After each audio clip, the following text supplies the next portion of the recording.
బాహుబలి తాలి, Indian తాలి. ఆహాహాహాహా! ఎన్ని తినొచ్చు.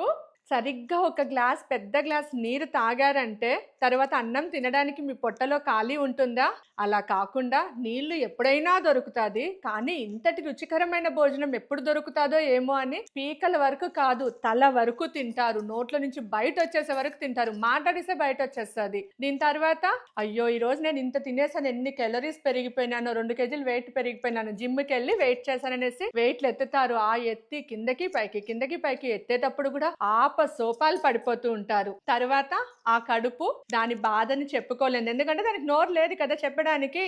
దాని బాధ అది పడలేక మీ శరీరం పైనే ప్రభావం చూపిస్తుంది. చివరికి ఏం చేస్తారు? తిన్నదానికి ఖర్చు, తర్వాత డాక్టర్‌కెళ్ళి ఖర్చు పెడతారు. ఇప్పటికైనా మేల్కోండి. మీకేం కావాలో అదే భోజనం చేయండి. కడుపుకి ఆకలి వేసినప్పుడు భోజనం చేయండి. కానీ ముక్కులో వాసన చూసి, నోట్లో లాలాజలం ఊరుతోంది అది వాళ్ళు తింటుంటే అని, మనసు ప్రేరేపిస్తుందని భోజనం చేసి మీ ఆరోగ్యాన్ని మీరు పాడు చేసుకోకండి. ఎందుకంటే ఆరోగ్యమే మహాభాగ్యం.